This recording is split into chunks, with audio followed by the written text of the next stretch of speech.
আমার চ্যানেলে তোমাদের সকলকে স্বাগত। আজ আমরা ক্লাস 4-এর রায়ান মার্টিন প্রশ্নবিচিত্রা থেকে বাংলার তৃতীয় পর্যায়ক্রমিক মূল্যায়নের 12 নম্বর স্কুল সলভ করব।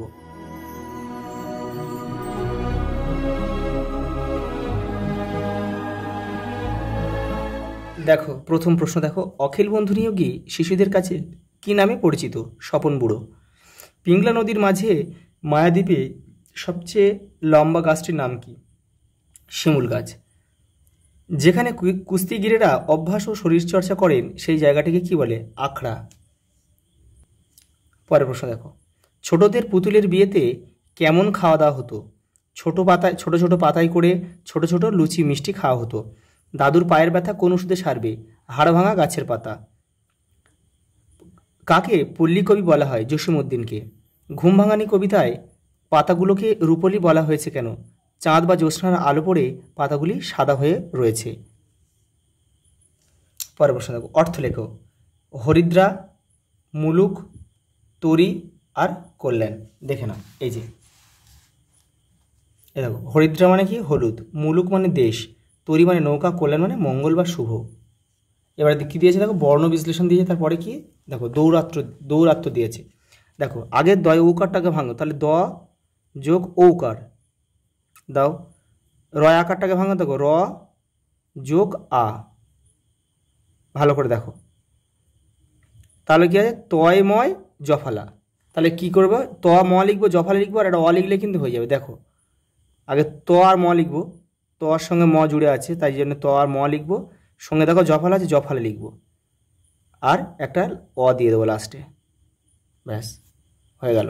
দেখো, চিত্রশিল্পী। আগে চয় হর্ষইটাকে ভাঙো, চ আর হর্ষই। দেখো হয়ে গেল। পরেরটা দেখো, তয় রফালা রয়েছে, তাহলে ত দেখো ত দিয়ে দাও। আচ্ছা আচ্ছা, আর রফালা রয়েছে, তাহলে র দাও। আর সঙ্গে একটা অ দিতে হবে। চিত্র শিল্পী। শিল্পী দেখো, তাল বসা দাও আগে, তাল বসা আর হর্ষই দিয়ে দাও, তাহলে তাল বসা হর্ষটা ভাঙা হয়ে গেল।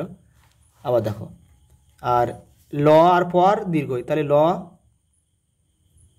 ল প আর দীর্ঘই জুড়ে আছে ওর সঙ্গে। ব্যাস হয়ে গেল।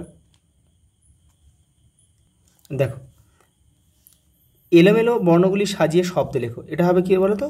আধা আধি। এটা হবে আধা আধি, আধা আধি। আর এটা হবে হাত, হয়ে গেল তো? হাত কড়ি। হ্যাঁ, হাত কড়ি হয়ে যাবে এটা। হাত কড়ি,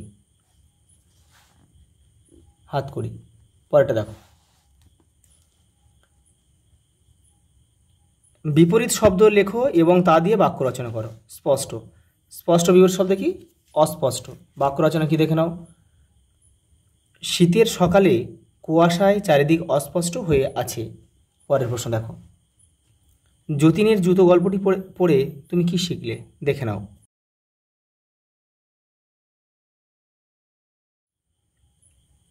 হেঁয়ালি অভিনয় করতে হলে কোন কোন বিষয়ে দৃষ্টি রাখতে হবে? তোমাদের বইয়ের 146 নম্বর পৃষ্ঠায় উত্তরটা রয়েছে, দেখে নাও।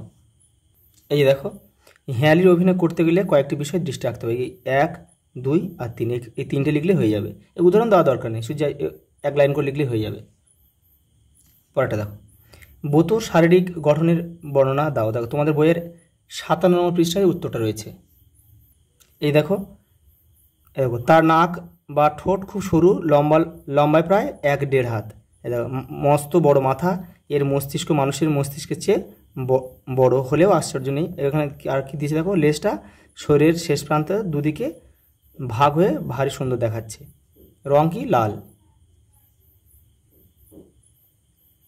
এবার দেখো, আদর্শ ছেলে কবিতাটি কবির নাম সহ প্রথম 4 লাইন মুখস্থ লেখো। 131 নম্বর বইয়ে রয়েছে তোমাদের পৃষ্ঠাতে, এটা তোমরা কিন্তু ওখান থেকে করে নেবে। দেখো, প্রতি শব্দ লেখো, 2টি করে বলেছে। এটা হাতি, গজ, হস্তি। মাটি কী হবে? দেখো, মৃত্তিকার ভূমি। সন্ধি বিচ্ছেদ করো। শুভেচ্ছা, দেখো এখানে করে দিয়ে শুভযুক্ত ইচ্ছা। তারপর ক্ষয়টা দিয়েছে দেখো, যথার্থ। যথার্থ কি? যথাযুক্ত অর্থ। দেখে নাও। পরেরটা দেখো, সন্ধি যুক্ত করতে হবে। দেখো, সদাযুক্ত এব, সদৈব। গো যুক্ত অক্ষ, গবাক্ষ। দেখো, শূন্যস্থান পূরণ করতে বলেছে। দেখো কি দিয়েছে,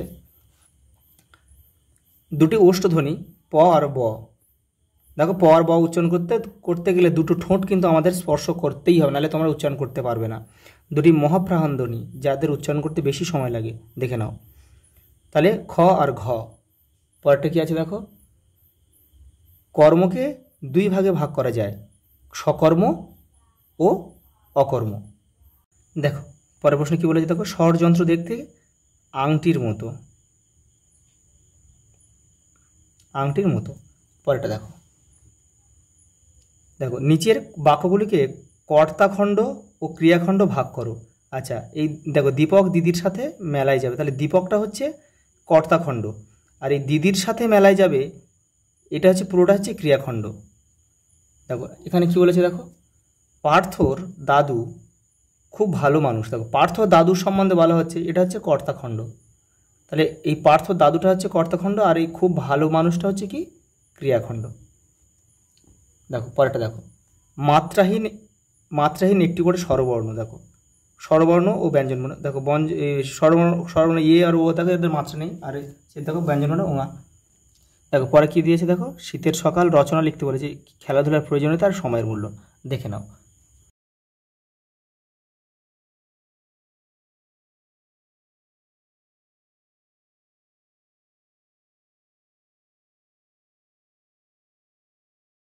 আজ এই পর্যন্ত, দেখা হবে পরের ভিডিওতে।